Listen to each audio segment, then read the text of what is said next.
And hello, everyone. It's such a great honor to be here, and I would like to take this opportunity to thank you, all the participants who have made such interesting presentations during these 2 days. Today is the last day of conference, and to open it, I invite you to think about the topic that should be important to everyone working in education field. Yeah, as Andrea said, it's the topic of giftedness and talent. And one of the reasons why I'm here today is shown in this slide. The 7-year-old Norman answered the question about adult giftedness. No, adults are not gifted. They are just smart and have learned a lot. It represents the common understanding toward adult giftedness. Let's agree that we, in this room, we are smart and learned a lot, but also we have gifted and talented. My goal, or even my mission today, is to demonstrate that giftedness is inherent in people of all ages and can be developed across the lifespan.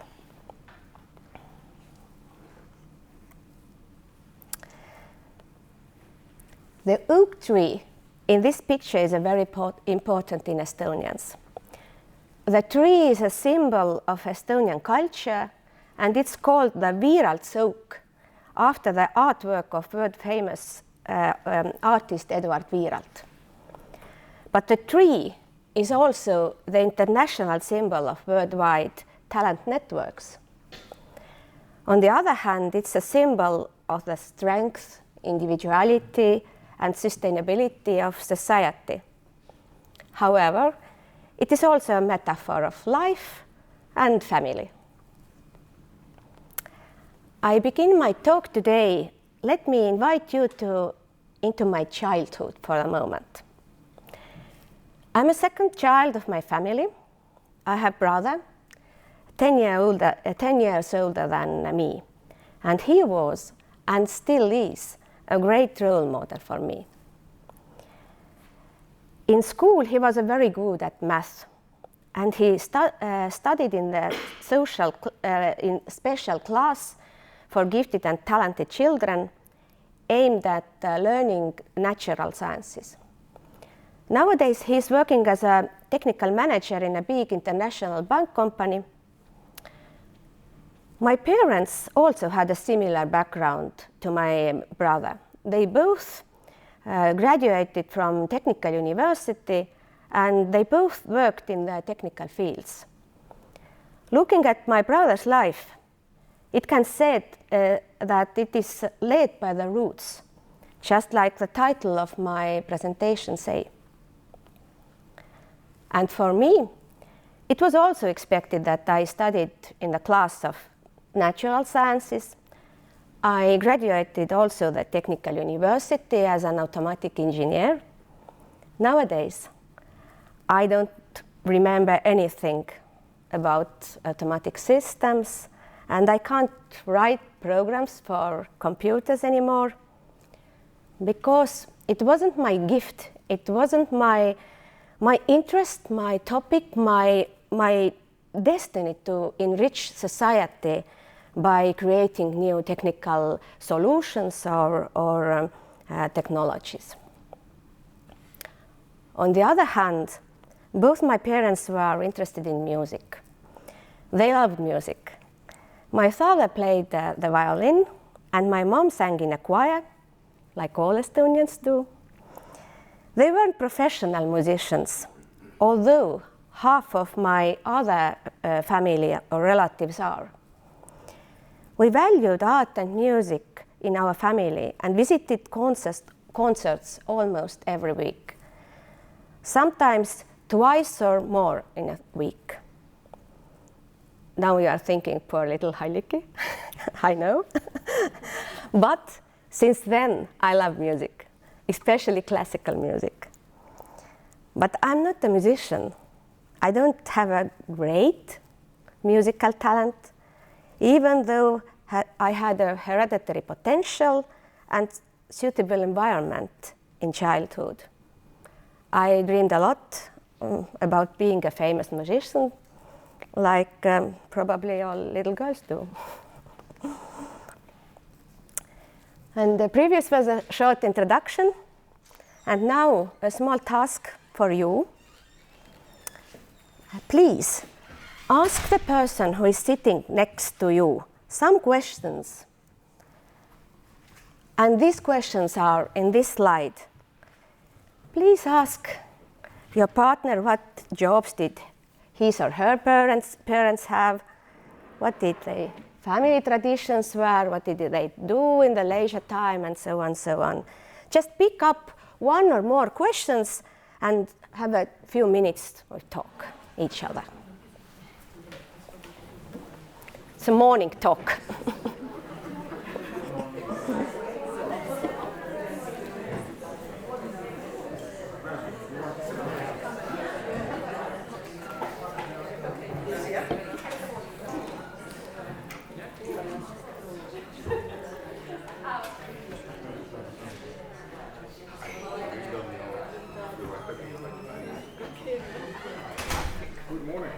Good morning.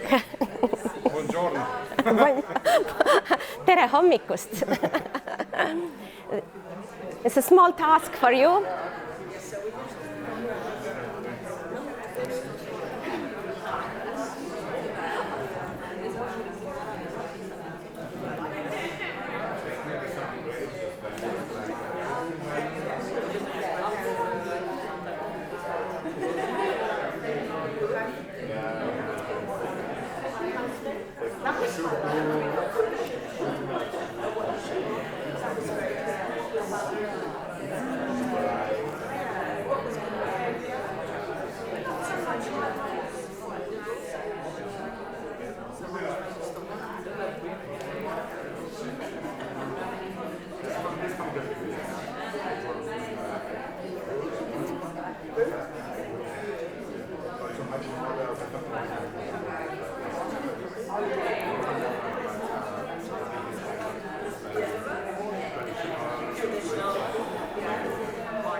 Okay, thank you.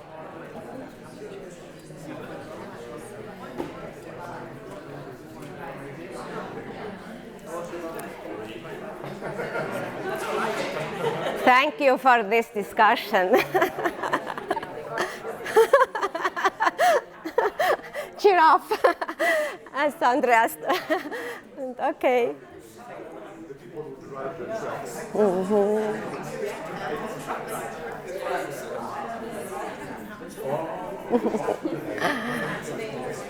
Okay, thank you, and I hope you shared some nice thoughts and some nice memories even. Your discussion was about a very important feature of giftedness, a family background and the environment raising a child. As a complicated phenomenon, giftedness is a very hard to define, but the most common topic that always comes up in the public communication or in the private discussions, as you just did, is where we come from and where are our roots. It illustrates the construction of the giftedness or of the phenomenon very well.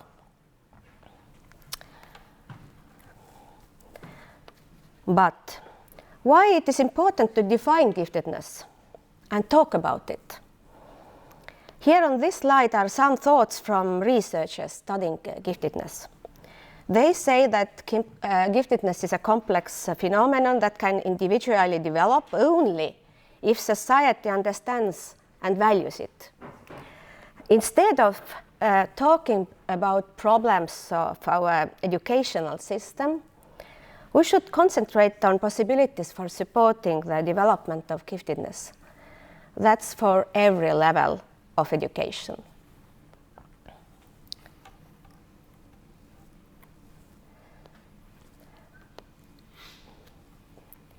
Here we can see the main theoretical perspectives arranged by how they have emerged through history. I have brought out some main authors from each representing the perspective. And the million-dollar question is, or billion-dollar question is, what is giftedness or talent anyway? I will say right away that I have written a doctoral thesis of almost 200 pages on it, studied talent for almost 15 years, and I cannot give you a direct answer. But I could describe some theories and the questions of it, and maybe you can find your own definition. I hope so. The first scientist who described giftedness as an objective of science was Sir Francis Galton in his book Hereditary Genius in 1865. Galton thought that giftedness is an innate ability which cannot be developed. He described so-called general giftedness, and together with other scientists, Lewis Terman, Alfred Binet, and others, thought that we can measure this general giftedness through testing. This was the beginning of the IQ tests. Galton argued that very few people have the talent or giftedness gene. Today we know that no such gene exists. Fortunately, such a narrow understanding of talent has been left aside, and today's researchers formulate talent in a much more advanced way. The IQ tests are only one way to know if the person is gifted or talented. In my opinion, we should not use tests to measure someone's talent, especially in adult education field.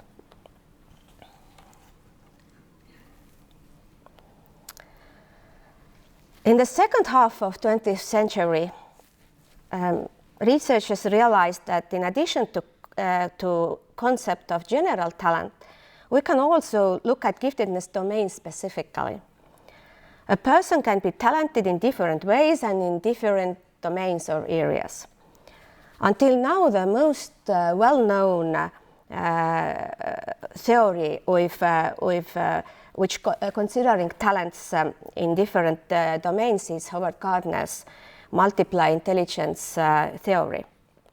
And Gardner said that person could be gifted in many ways. Linguistically or verbally, those people can use language very well, as we in this auditorium, as you see. Visually or spatially, these individuals are often good with directions as well as maps, charts, videos. Logically and mathematically, this is my husband. He could analyze problems, any kind of problems, and he loves Excel. Kinesthetically, these people were good at body movement or performing actions and physical control. Then musically, they are not only musicians, but generally good at thinking in patterns and in rhythms. Interpersonally, individuals who are good at communication, and intrapersonally, they tend to enjoy the self-reflection. Naturalistic giftedness, often these people are often interested in nurturing and exploring the environment. and learning about other species. Existentially, individuals who ask the questions about human existence, such as what is the meaning of the life, or what is the happiness, or even what is giftedness. Yeah, these philosophers. And Gardner's assumption was that a person can be strong in several domains in same time. His theory has received a lot of criticism from psychologists, but nowadays it is excellent way to describe someone's gifts. The role of a teacher, according to Gardner, is to notice the potential of an individual and support the development of talent in different domains. But however, we can only notice and support others if we support and notice ourselves. That's why I prepared you a small, like 5 minutes, individual task called Giftedness Watch. And Andrea and Olga, could you please share these sheets?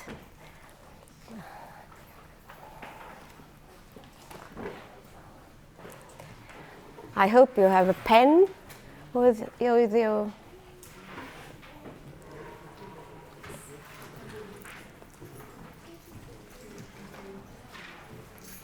And I will explain it briefly. Just take the sheet.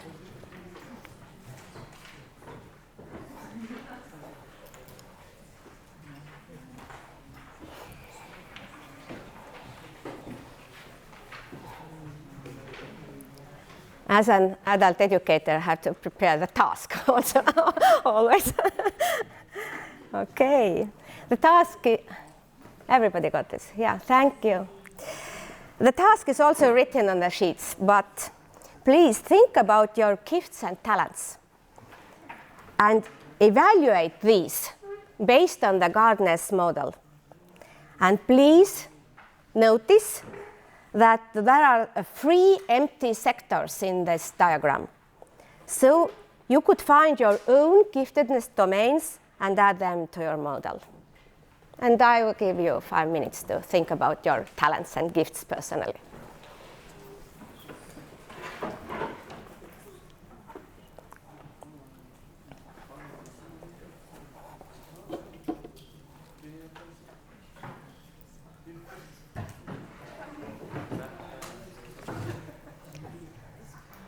What do you think the level of your giftedness in linguistics? It's 5 or 1 or 3 or 2 or maybe it's 10 or more. You can add this to your chart.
The interesting part is these 3 empty sectors.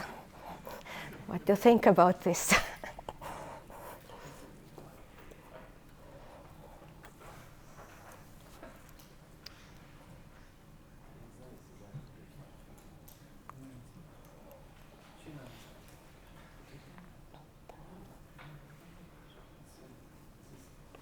And 2 more minutes.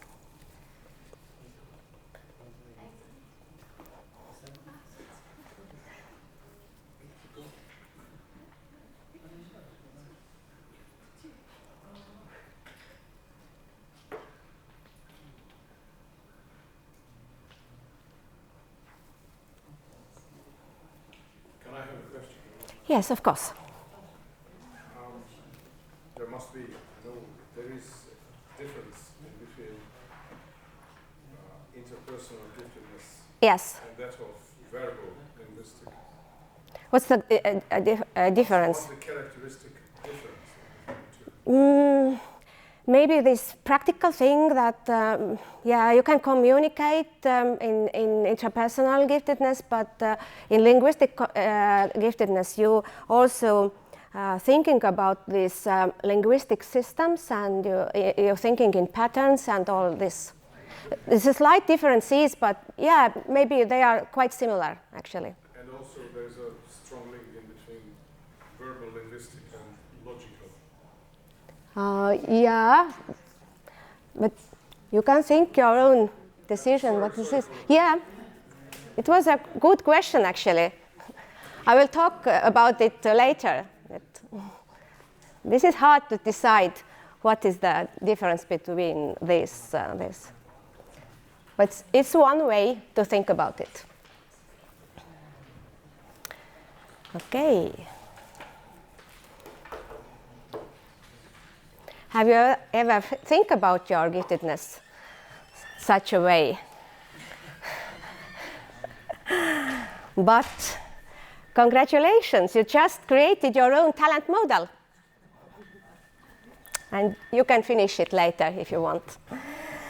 But the previous task was one day to think about people's gifts and use scientific knowledge in practice.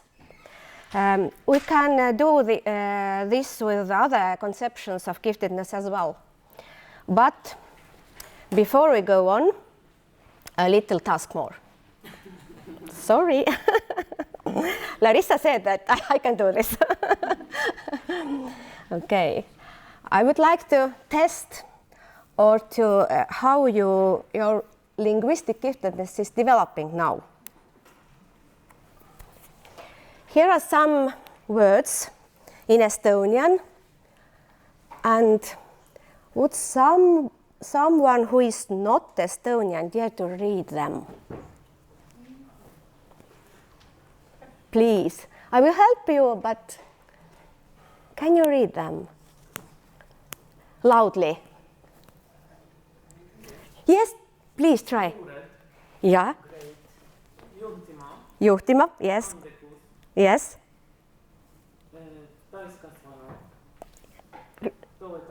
Toetamine. Võimalus.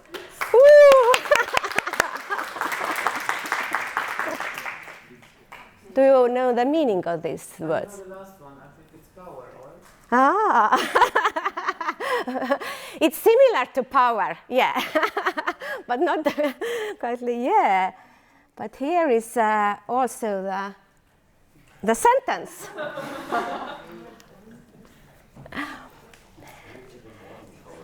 Can someone read this loudly, please?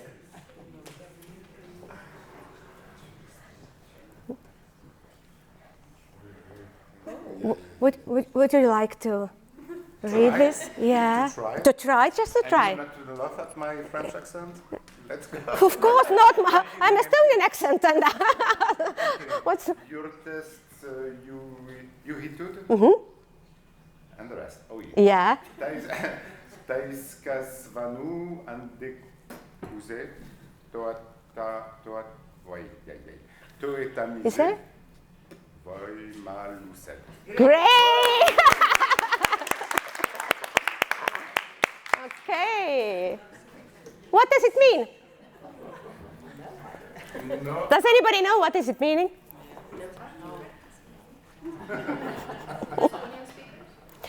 No, the Estonian speakers, they know, but who is not speaking Estonian, what does it mean? But I will translate you these words. Juured are roots. Juhtima is leading. Andekus is giftedness. Täiskasvanu is an adult. Ja toetamine is supporting. And this last one, very complicated actually, I know, võimalus, is opportunity. How do you say that? Võimalus. I know it's very difficult because my name is Põlda. It's not very easy to go abroad and say that, yeah, my name is Põlda. Yeah, okay, but the right answer is on the conference program, actually. This is the title of my presentation. Yeah, you already got that. Yeah. She said that, I knew the title. Yeah. But you just created the system of language. That's what linguists doing. I'm a linguist, by the way, that's why I'm using this. And one way to define giftedness is to describe it through the system. The well-known giftedness system represented in this slide was described by Joseph Ranzulli, so-called the three-ring model. Based on this, giftedness is a combination of creativity, task commitment, and above-average ability. Other giftedness researchers have also created similar systems, but these tend to have similar limitations also. First, it is hard to describe what kind of element are relevant in such system. Who is saying that creativity or skillfulness is or something else? Quick thinker, sometimes they said. The second problem is that systems described by scientists are school-centered and do not describe the adult's gifts. And the third problem is that these systems are static and do not describe the development of the people over the lifespan. So in conclusion, we need models which are considering different elements related to giftedness as well as different domains of giftedness and the learner's development.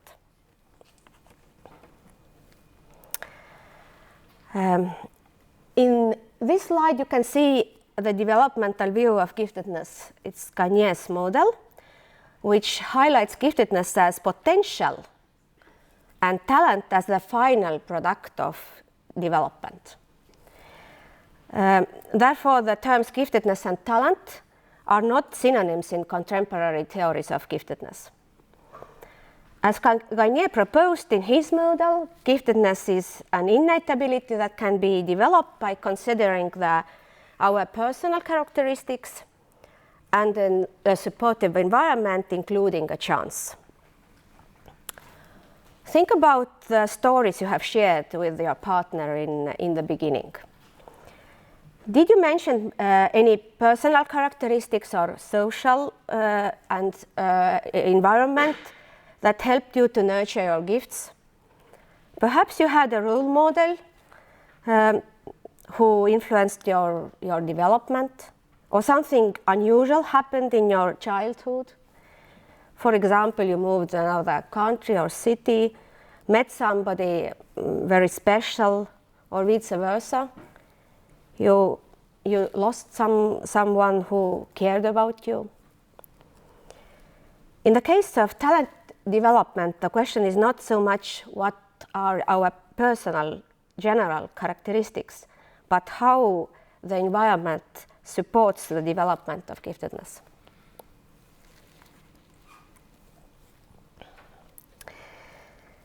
There are a lot of studies highlighting children's giftedness, but according to researchers, for example, Nauda, Loveki, there are more, and giftedness does not disappear when we are being an adult.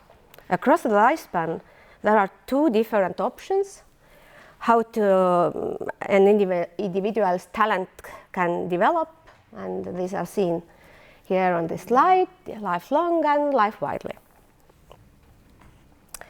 And then another question: do the existing theories support understanding of giftedness across the lifespan? The short and quite concrete answer is no. According to Dutch authors, existing theories do not support a complete understanding of adults' giftedness.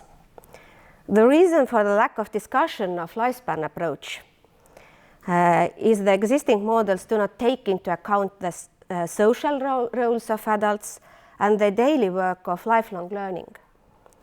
They focus on achievement and comparison with peers, and they rely on external definitions, ignoring the individual's internal motivation. And another question: why it is important to talk about adult giftedness at all? The first reason is actually obvious. The main part of the population are adults, including the elderly. And also there are gifts which do not manifest in childhood or in young age. You don't know that you have the talent to be an astronaut or a brain surgeon. Another aspect which is also very, very important is well-being and daily coping with life. The researchers of adult giftedness are saying that supporting the development of an adult giftedness enforces and empowers the individuals. And sometimes there are ethical issues related to gifted adults. For example, if you are thinking about a person who is very skilled in stealing or criminal activities, is he or she talented or not? Yes. Could be, yeah, could be, yes. These things on white collar Mm. crimes, digital crime. Yeah. I mean, underskilled people can just don't do this. Yeah, they could be talented as well, and according to existing theories, they are talented actually, but it should not be so. So, there are some ethical issues. And again, this raises this question about sustainability of countries and societies. There are many things to think about and take into account when trying to define the adult giftedness. And some attempts are. The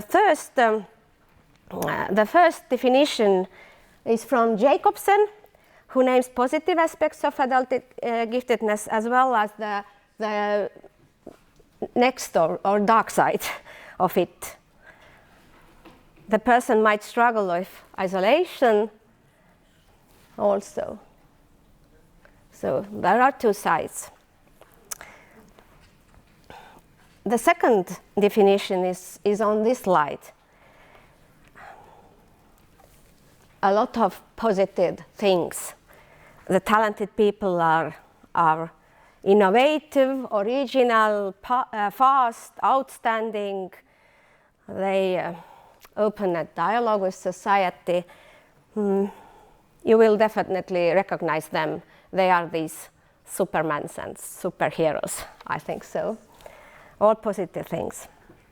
And one researcher, Lovecki, he highlights a supportive environment as a basis of supporting development of the giftedness, and she says very poetically, in which gifted adults can grow and flourish. So, lessons learned so far. According to several studies, the best giftedness is human potential, talent is developed giftedness, and a third, that supportive environment has a key role for developing one's talents. And the last one also. All of us in this auditorium are gifted and talented in different ways. And in a supportive environment, our talent can be developed lifelong or lifelongly, it doesn't matter.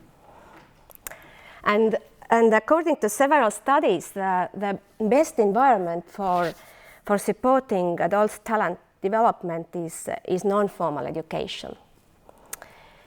It is voluntary learning that takes place outside the school and in different environments.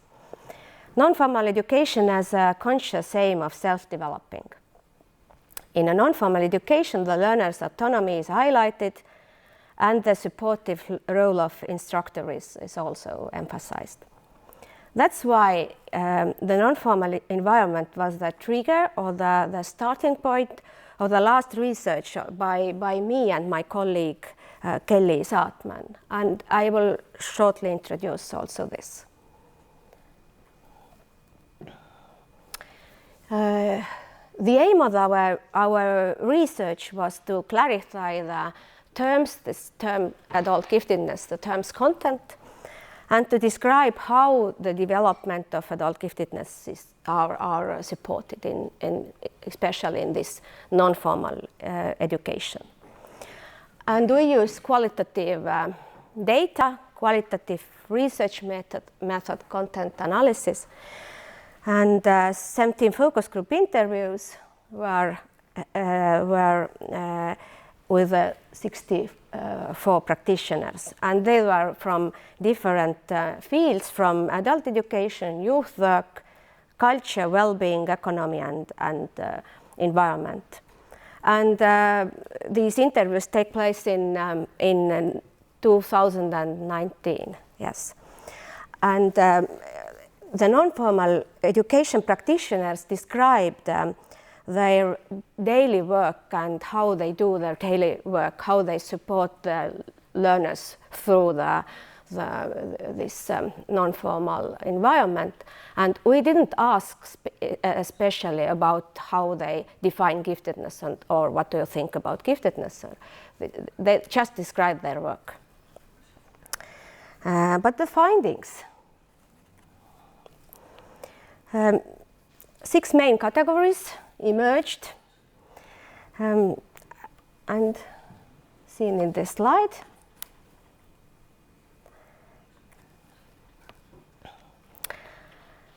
And on this slide there are the understandings of practitioners of non-formal learning and how they describe this adult giftedness. And which was interesting, they used these direct references. The person is gifted or talented, or she or he had a talent. But in many cases, they used indirect signifiers like words interest, strengths, competencies, skills, all these. The practitioners described the gifted person through the personal characteristics also. Gifted individual is self-directed, that was the first. Self-directed, confident, creative and skillful. And they also described the development of gifted people, and what was really, really interesting for me, for them it was seen as dualistic. On the one hand, the development of the learner should be supported. They realized that it should be supported. But on the other hand, practitioners thought that giftedness develops on its own. Although there were also important findings,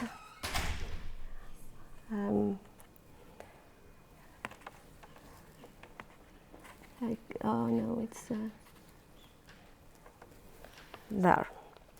These findings here confirm that there are still many myths surrounding adult giftedness, and it is still associated with academic ability, creativity, and something that comes too easily.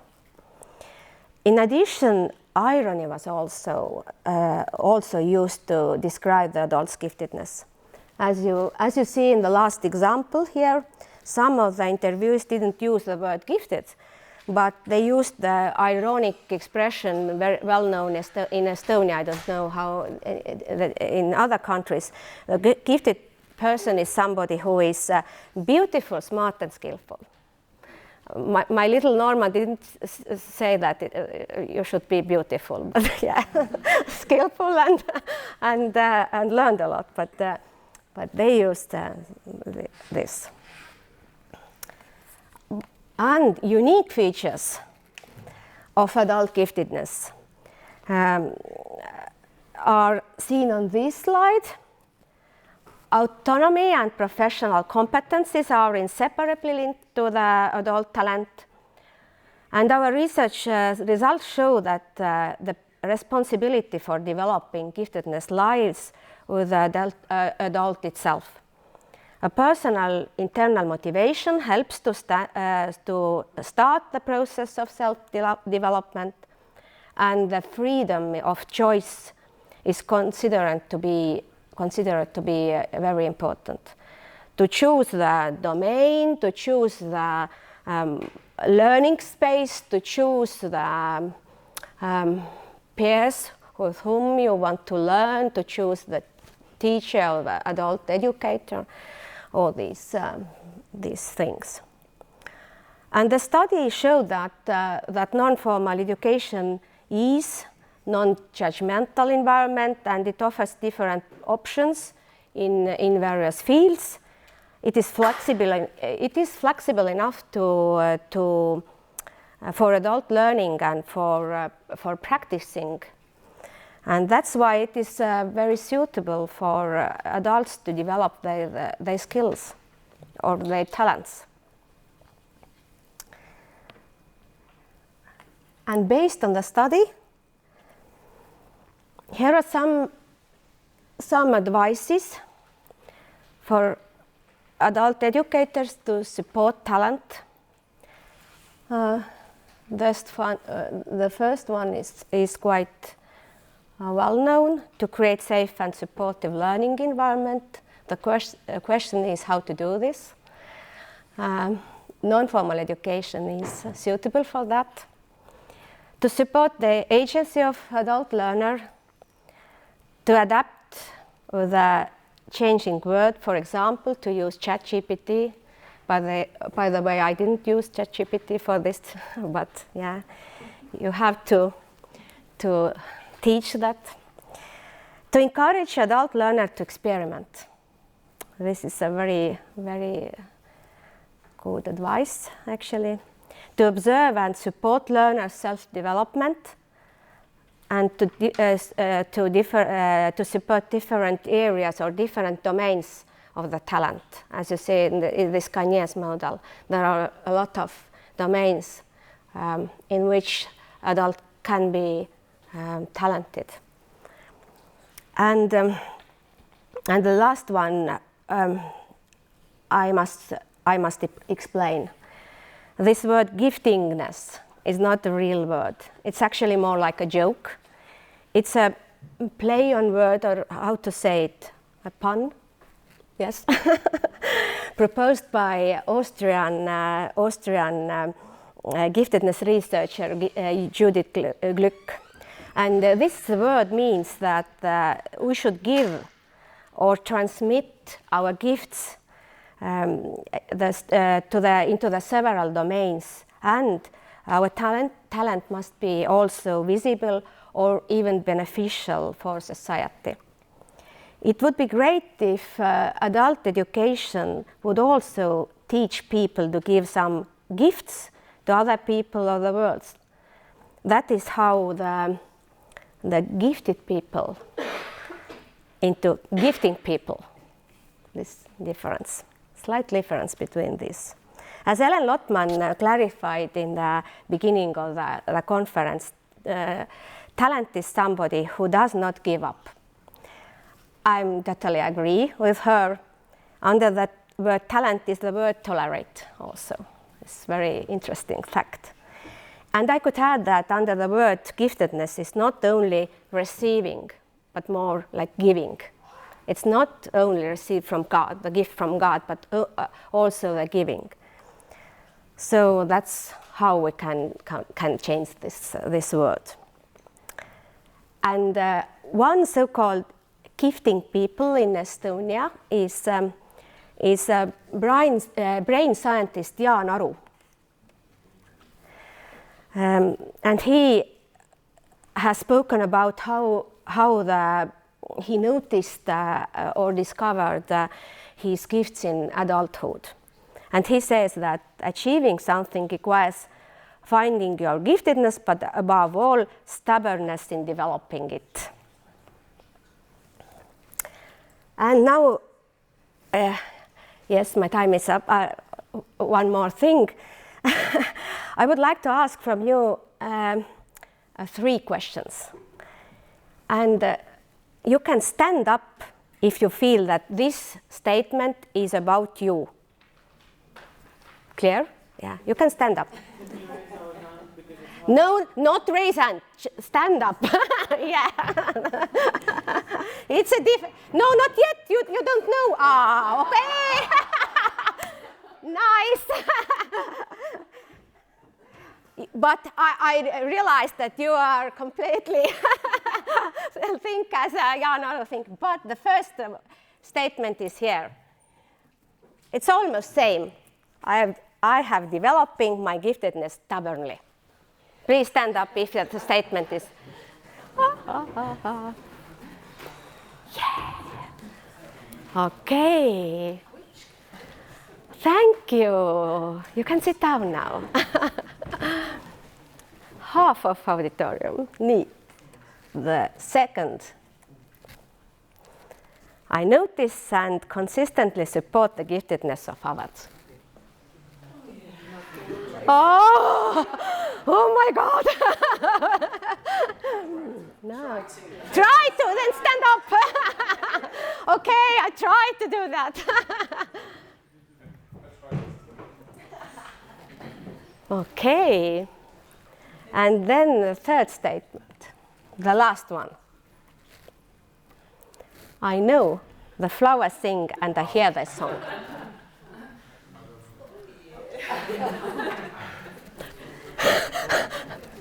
Okay, somebody. Depending on the flowers, maybe. Yeah, because Judith Glick said that you should do such an environment that adult can flourish in environments. So these are her words, that the talented and gifted people, they know that the flowers sing and also hear their song. And I'm standing too.